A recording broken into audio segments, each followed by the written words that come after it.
Shalom, shalom. Giving honor and praise unto the Most High, the Creator and the Maker of heaven and earth. As others, presentations, this is not going to be long, but with the time allotted, we want to understand the aspect of biblical Hebrew.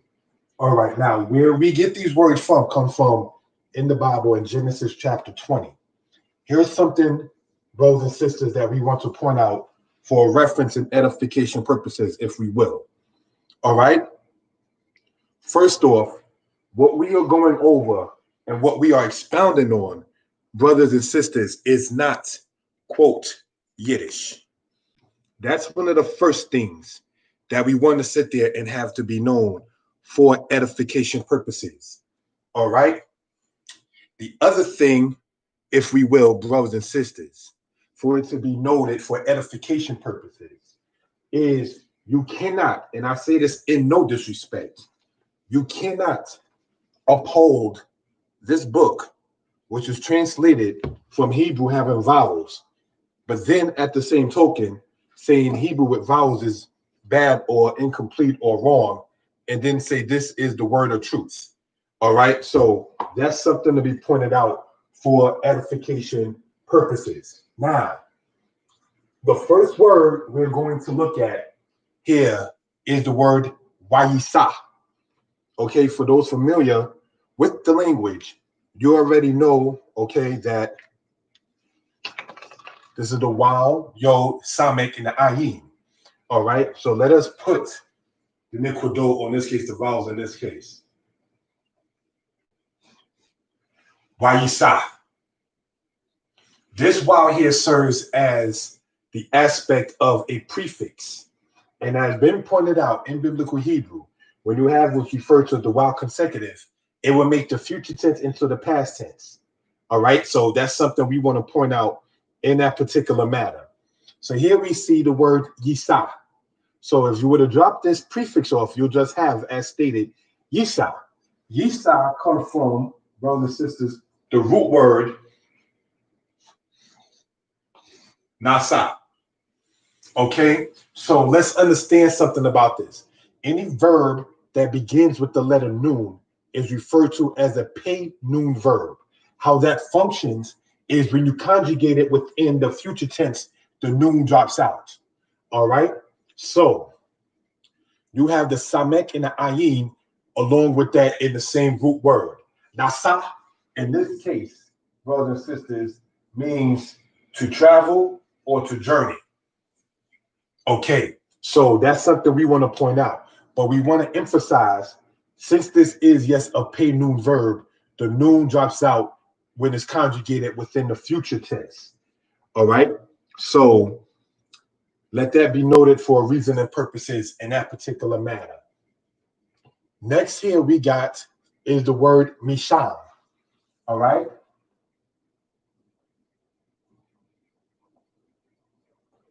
The word misham in this case is a compound word. That is to say, like two words put into one. So you have the mem here serving as a prefix. All right. And then you got the word sham. Sham means there. There. There. There, as in a place. Sham. There's not there as in Their. All right. So now Misham means from there. This mem serving as a prefix in this particular case. All right. For edification purposes means from there. All right. So we can gain understanding of what we're talking about in that particular matter. All right. Okay. Better. Okay. Then we have here Abraham. All right. This is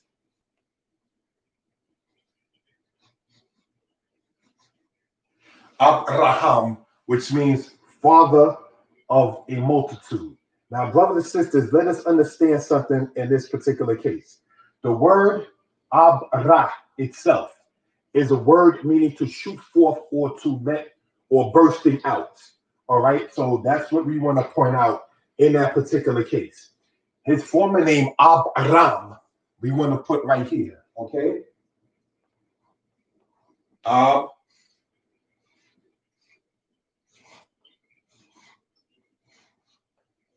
right, means exalted father. Ab meaning father, Ram, in this case, brothers and sisters, meaning the aspect of exalted or high. Now, one of the things too to point out is regarding this letter, the letter Hey. When you have the letter Hey, in many, many cases, brothers and sisters, it shows a magnification or a specific aspect or a definite aspect. So we want to understand something about that letter Hey. Again, nonetheless, Abraham, which would mean father of a multitude, it too, like Misham, is a compound word put together, which means father of that which extends out or broadens out. Okay, so that's what that means in that particular aspect. Here we have the word arazah. All right, let us look. You have, all right, arazah in that particular case, if we will, right? It comes in part, brothers and sisters, from the word eretz. The word eretz or aretz, brothers and sisters, means earth. So now arazah means to the land of or to the earth of. We want to point out by having, in this particular case, with nouns, right? When you have, say, the word eretz becoming to the word arazah, do you have a kwamat followed by hey? It means to whatever. So bayit meaning house. Beit means house of. Beita, to the house. Ani holek beita means I'm going to the house. All right, I'm going home. Ani mekwawe tifalati shemaima. Ani mekwawe means I hope. Okay, I use that a lot of times when I'm doing the cooking Hebrew videos. The word mekwawe, but we'll explain that later on. All right, so now we have Ani mekwawe, I hope. Tifilati, meaning my prayer. Shemaima. Shemayim means heaven. Shemaima would mean to the heavens. All right. Ani holek, I am going. Ani holek Mizraima, I'm going to Egypt. All right. So we just want to point that out. When you have the ah sound at the end aspect of nouns, it means to whatever. You don't always have to say Ani holek la aretz. You can say Ani holek arazah, whatever that land may be. Ani holek arazah, Brooklyn. Ani holek arazah, North Carolina, so forth and so on. So we just want to point that out for a reason and purposes. Next, we have here the word, all right,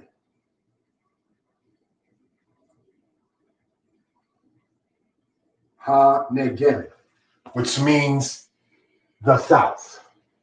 Arazah ha-negev, which means to the land of the south or the south land. All right, ha meaning the definite article in this case. Negev means south. All right, so if you were to say I'm going south, you would say as a male, Ani holek, I am going. Ani holek negba. All right, negba means literally to the south. Just like eretz means earth or land, and arazah means to the earth or to the land. So does Negev mean south. And Negba, we want to put that word in, okay? Here we go. Negba.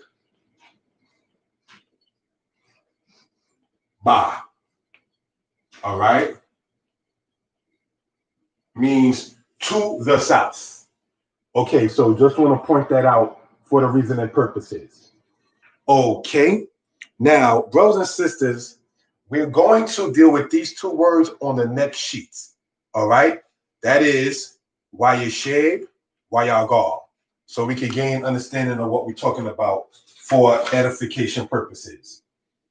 Now, brothers and sisters, for those following along, we want to, for literacy and knowledge of Hebrew for the Israelites, what we've been going over and talking about and teaching all right, is not Yiddish. We're going to have another presentation concerning that particular matter. All right. So let us look at this in this particular case. You have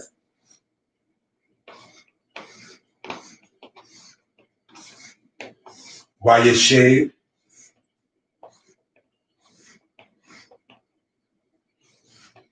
and then you have the word Wayagal. So now let's look at this. Wayeshe. This again, this vowel here is serving as a prefix. All right.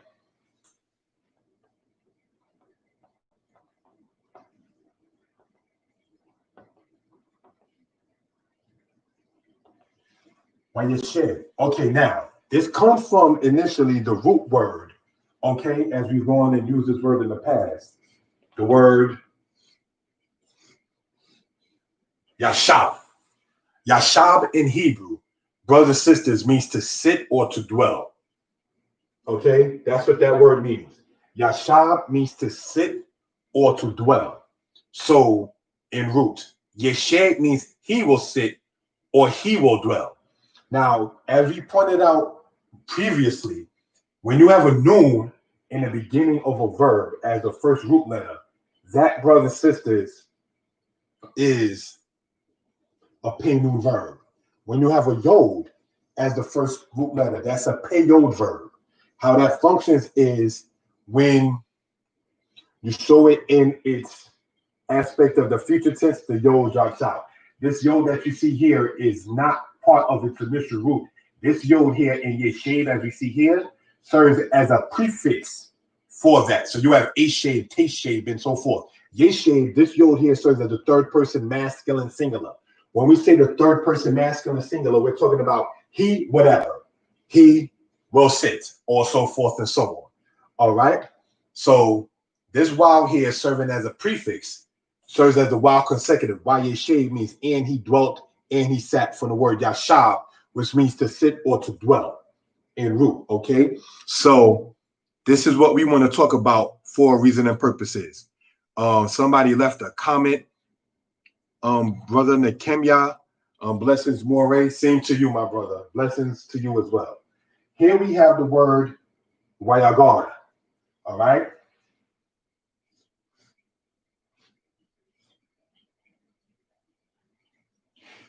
Now, again,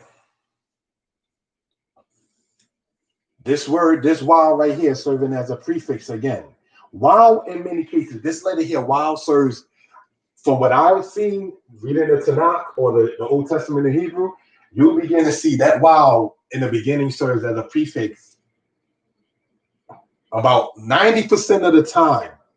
When you see a wow as the first letter of a word, serves as a prefix, meaning and whatever. All right, Yagar. Okay, this comes from, brothers and sisters, the word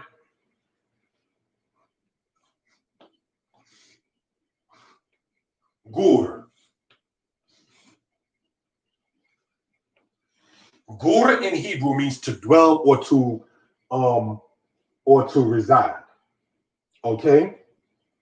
Now, many times when we might hear this word, we think of the word stranger, but it also, brothers and sisters, can be denoting of one who travels, if we will. All right. So that's something we want to emphasize for evidence purposes. Wayagar means and he traveled and he dwelt. So one who is a dweller or a traveler, you understand, is what that is talking about. More so, the word yashab means to dwell. This word right here meaning one who travels more so directly. All right. So these are things we want to point out in that particular regard. Now, whereas this is a pay yod verb, this is referred to as an ayin wow verb. The ayin wow verb, brothers and sisters, it shows itself by, in the past tense, the wow drops out. All right. So you have garti, which means I dwelt. Garta, you dwelt when speaking to a male. This right here in biblical Hebrew, you wouldn't say wayagur, you would just have it as wayagar. And that means the same aspect in that particular case. Okay. So these are things, brothers and sisters, regarding the language and so forth and so on, that we want to sit there and emphasize on and get into. Now, brothers and sisters, That was from in the Bible in Genesis chapter 20. We want to take the time out now, briefly, if we will, right? In this particular case, I'm going to sit here, all right, giving honor and praise to the Most High, Creator, Maker of heaven and earth. Please leave your comments, questions, so forth and so on. Okay? Recently, promoting, pushing the language. I would say, in layman terms, hard body. Why? I first want to thank, of course, the Creator for that spirit. Secondly, and it's not to put the Most High as first or second, but first and last. And besides him, there is none other. When an Israelite says Elohim is Yiddish, we have a pandemic in Israel. The pandemic is the lack of knowledge of Hebrew. It says, my people are destroyed for the lack of knowledge. Of course, we know knowing Hebrew doesn't bring about salvation, doesn't bring about deliverance, but we do know that my people, our people, us, are destroyed for lack of knowledge. You cannot, again, uphold whether you deal with the KJV, the Gideon version, the Tanakh Masoretic text. You cannot uphold any of those books and then say the Hebrew that we've gone over on this channel or any other channel that shows biblical Hebrew as off. Instead of calling it Ibrit, many people have called it Abrat. People have referred to Yisrael as Yashra'Allah. Now, let's understand something. Yashar in Hebrew means upright or righteous. Now, we already gone over on this channel the matter of Eloha, Elohim. We've gone over the matter of Allah, Allahayim. We've already discussed that on this channel. We've already explained that the word al means don't or do not, as we've gone over previously, even today, on this channel. So El meaning power from the root word ayil. When you go into any concordance, you can look that up if it has the Hebrew aspect in it. There's not a concordance on earth, to my knowledge, of the concordances such as the Blue Bridge, whatever that's called, Hebrew concordance, the Strong's concordance, the Young's concordance. None of them is going to support a Hebrew that has no vowels. That's not going to happen. Recently, having a discussion, and somebody had posted a meme, and on the meme, it had H177 or H167 or so forth, citing the Strong's concordance. That H in that stands for Hebrew. You cannot, as been pointed out, say that Hebrew has no vowels and just leave it as that. And I'm talking though to, and thank you to the people who subscribe to the channel. Now the channel has over 2,000 subscribers. There are different races of people that subscribe to the channel. But anyone who knows, giving credit to the Creator, I am what you call a black man. I speak to mainly my black people. You understand? And this is not to say disrespect or anybody else who's learned from the channel, who's bought the books, the Hebrew books, which has been sold in the UK. For all I don't know who's buying them in the UK, but I am thankful for the patronage. But getting back to the point, brothers and sisters, is this. You cannot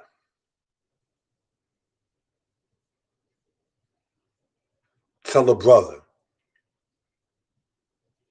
that the Hebrew that he's been teaching or was taught is incorrect, unless you're going to need, sorry to have to say, your masa to tell you that Hebrew has vowels.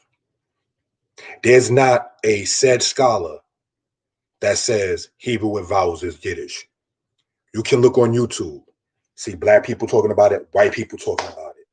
You can look and go to Tel Aviv University where they talk about the difference between biblical Hebrew and the Hebrew they speak in the land of Israel.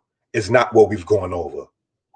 I want to give a case in point of what I'm talking about in that particular case. All right. Let us look at this, for instance. All right.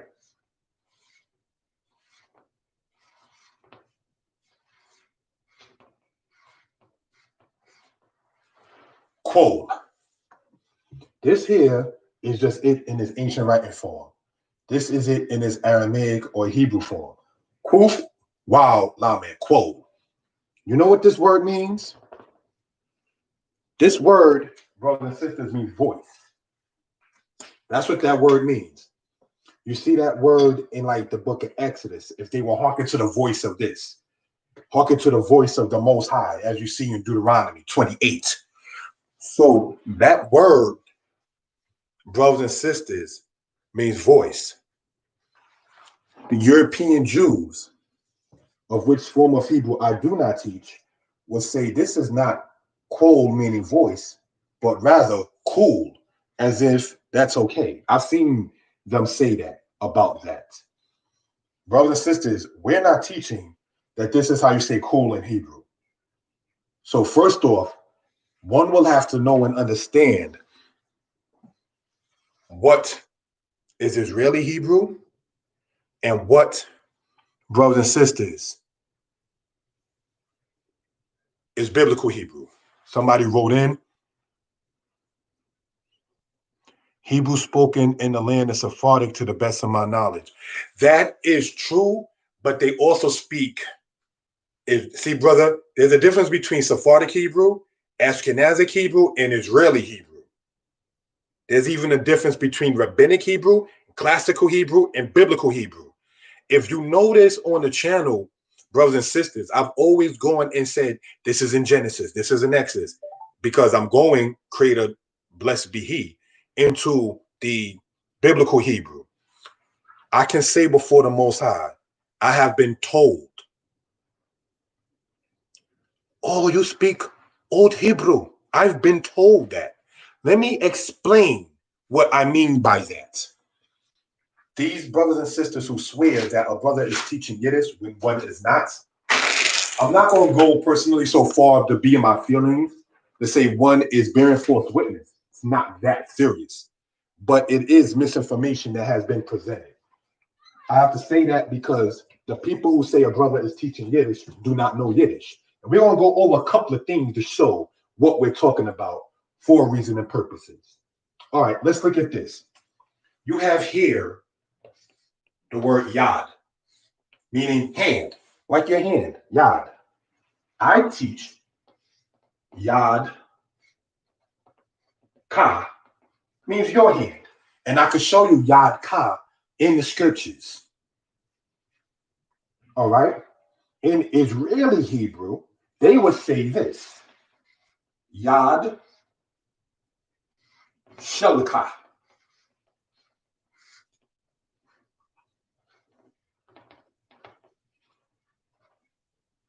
They would say yad shelka, which means your hand, but instead of saying yad ka as the way our ancestors would have said it in the biblical times, they say yad hand shelka, that which belongs to you, the hand that belongs to you. That's how they would say your hand. So until you see a brother teaching shell and saying that is the language, no,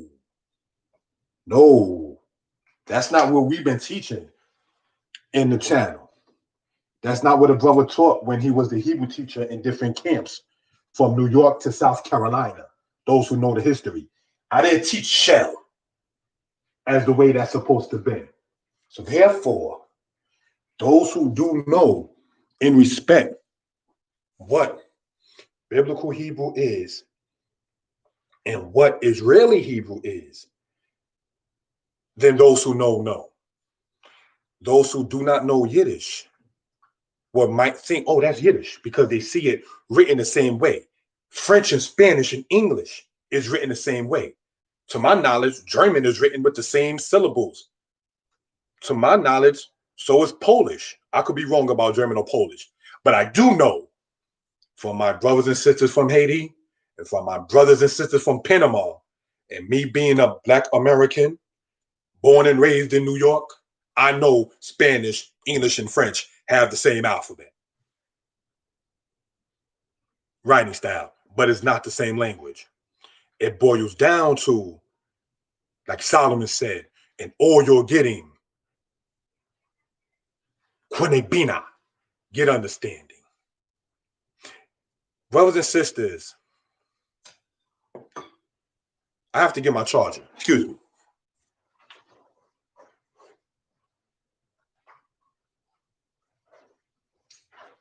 All right. Sorry about that. Had to get the charger, the phone charger. All righty. So, brothers and sisters, what we, in continuing this particular aspect, is this. I want to say a shout out to Ryan L. Shabbat Shalom Lakah, Sister Tamika, peace to you too. And the brother Laban Gabara, Shalom More, Shalom to you too. I assume Laban Gabara is a male, my brother or sister, but to you as well. Appreciate the selfless service to our nation. Giving honor to the Most High, the Creator, the Maker of heaven and earth. That's what it is. See,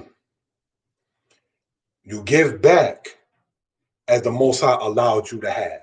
I want to take a brief moment now to talk about, like, my first Hebrew lesson. I was 4 years old. I ain't going to lie. I was just like, when is this class over so I can run and play? Remember, at the time, 36 years ago, I'm 4 years old. I remember the teacher going over the letter Kuf, going over what the kibbutz and the shuruk was with the U sound. My thing was, can I go out and play? That's not trying to be funny, but I was 4. You have grown men and women today who still say, can I go out and play? Do you? It's what it is. You understand? Point, brothers and sisters, is this. That was my first lesson in a congregation called Kol She'eri back in 1984. All right? Remember going over the same congregation in 1989, the teacher, Maury Yosef, may he rest in peace. He was going over like the first grade in Hebrew, second grade in Hebrew. Those books are good if you want to get into the aspect of knowing a little bit of vocabulary and knowing how to read some words and so forth and so on. All right? Now, brothers and sisters, in 1991, honor to the Most High, I was part of a congregation called Beni Adat, which was in Brooklyn. And I left early and went home one Shabbat. And I remember praying to the Most High that Shabbat, so-called Saturday, and asking the Most High to help me with the Hebrew. 2 days later, so-called Monday, Yom Sheni, the second day, I was reading out of what's called a Tikkun. The Tikkun is the Tikkun L'Koraim is a book that has from Genesis to Deuteronomy, but no English. One side has vowels, the other side does not. All right, so that's what that was with that.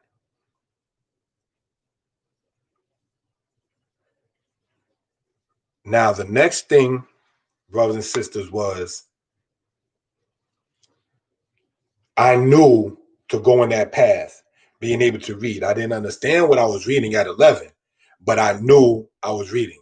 So as time went on, I went to a congregation called Hashaba Yisrael, which at that time was located in New York. And I saw at the age of 12, I was 12, I saw 8-year-olds, 9-year-olds, 10-year-olds, 15-year-olds going up to read the Hebrew. And it was my very first day there. It was November 1992 when I first went to Hashaba, which was located at that time in New York. Of course, those who know they about their drumming and so forth and so on, right? The brother, the Bon Gabara said, I need Ishmore, which means saying that he's a man. Okay. Gabar, well, the verb. Gabar meaning to win. If I remember right, Gabar meaning win. I know Gaber means champion. But Gabar, if I remember right, means to win. W-I-N. Let me know if you have a different or better understanding of that verb, my brother. Okay, so like I said, I'm 12 years old seeing people from all male from age 8 to age 15 and even grown men read it. And I was like, I'm not on front. I said to myself, yo, I can do that. Having already known how to read Hebrew, having already been called up by people to read the Hebrew and been Yadat before then, I went to Ashaba already knowing how to read it. I didn't know what I was saying, but I knew how to read it. And so once it came down to that, right? So now I'm being quizzed by one of the elders in Hashab. And the elder, I'm not going to mention his name out of respect. He just opened the tikkun and was like, read this. And I think it was in either Exodus or Leviticus. Might have been Numbers, but I don't think it was Genesis or Deuteronomy. But I remember reading it. And before I could get to the third line, he was like, your name's on the list. See, in Hashaba, you didn't just go in there and did not know how to read. They're not going to call you up with you stumbling. That wasn't happening. It was a discipline with that. You know, it made it presentable. You're presenting yourself before the creator of heaven and earth. You're presenting yourself on a human level to the people. You're presenting yourself on a third human level from your family. You're a representative of your family. You understand? Why do you think in the scriptures it talks about the priest and what he got to do for his offering for his family, his house first? Because if the priesthood looks spotty, how you going to look trying to talk about the tribe of Gad? You got to fix your home first. So just, looking at it like that. So if you understand the offering, say, of the priesthood, they got to atone for theirs first before they could talk about somebody atoning for someone else. Not that you should reject somebody's wisdom if they're not living up to their words. If a thief tells you don't commit adultery, you don't sit there and commit adultery saying the other person's a thief. That's not right. If a person's a hypocrite against their own self, you still know right from wrong for you. If you are wise, you're wise for yourself. So now, getting back into the matter, into the language itself, right? Here it is. A brother is 12, and then I'm being called up to read before I even turned 13.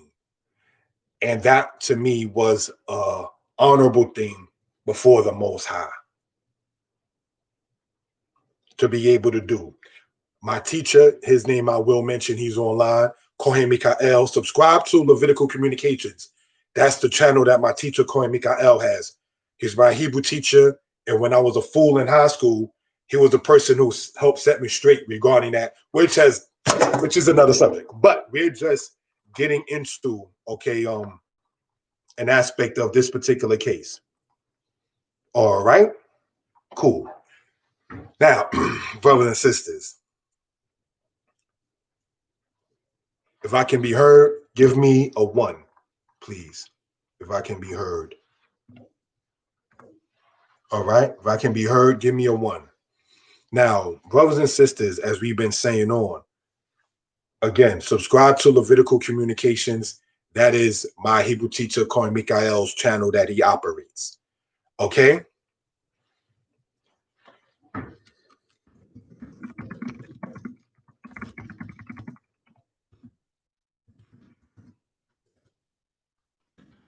Okay, thank you, Tamika. So,